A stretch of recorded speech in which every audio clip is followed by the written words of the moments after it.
All right, so now we're going to talk about common patterns of radical mechanisms. So for ionic mechanisms, you also have the common patterns like the proton transfer, the nucleophilic attack, the loss of a leaving group, things like that.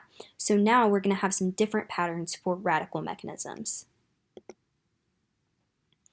Like I said, just like ionic mechanisms, there are patterns. So we have 6 radical mechanism patterns. We have homolytic cleavage, addition to a pi bond, hydrogen abstraction, halogen abstraction, elimination, and coupling. We're going to go through all of these and go through some examples. So the first one is homolytic cleavage.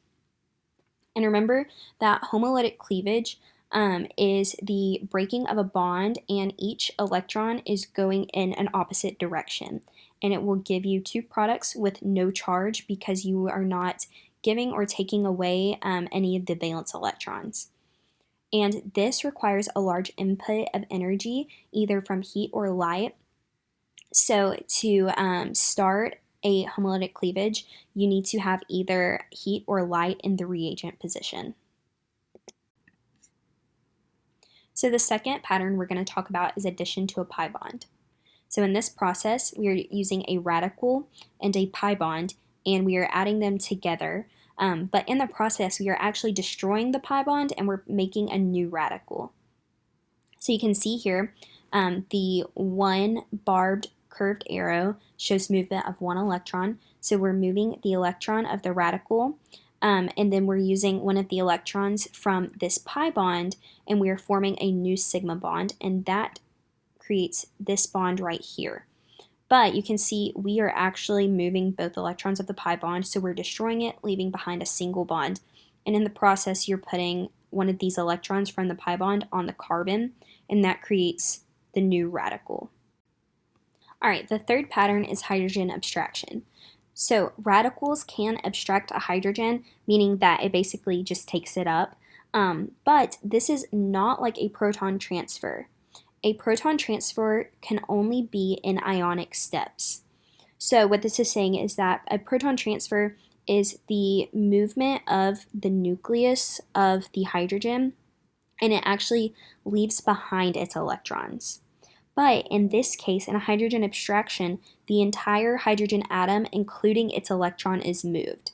So, for example, if we have a base, I'm just going to use NaOH,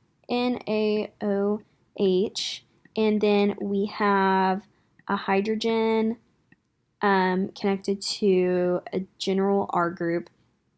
This base right here will produce a proton transfer. It is going to take the hydrogen, and that hydrogen is going to donate its electron back to this R group.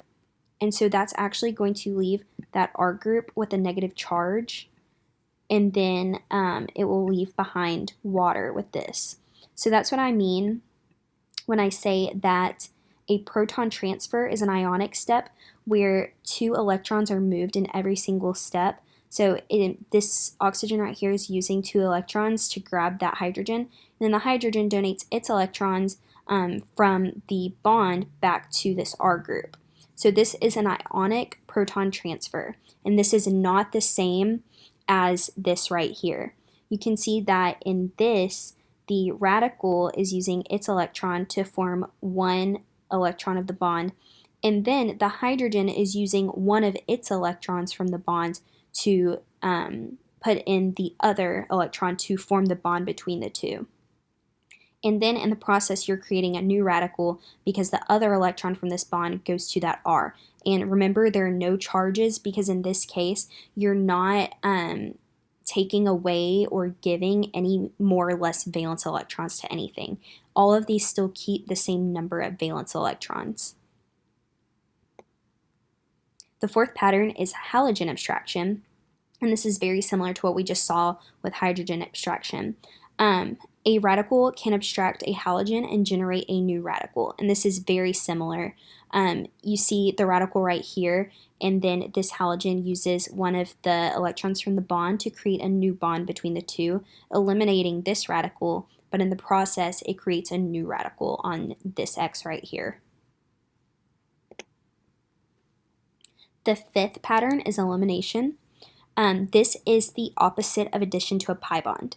So remember, addition to a pi bond, these were the reactants and this was the product. So this is just the exact reverse of that.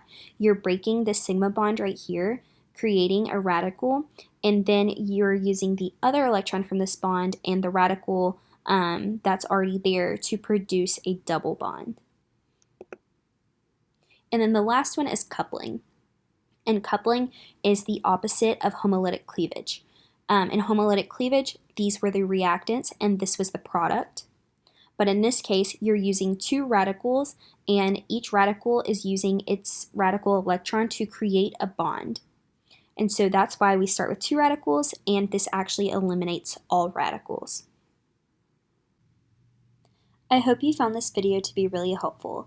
The concepts and information presented in these videos will be true no matter what Organic Chemistry 1 class you are taking. However, the concepts presented in this video are referencing material currently covered in Baylor University's coursework. Remember, if you are a currently enrolled Baylor student, we offer free tutoring services. Our tutoring center is located on the first floor of the Sid Richardson building. You will find all the details you need about these services on our website, www.baylor.edu/tutoring. You may schedule a free 30-minute one-on-one tutoring session online or just drop in during any of our open business hours. For more information about our current services, please visit our website. Thank you.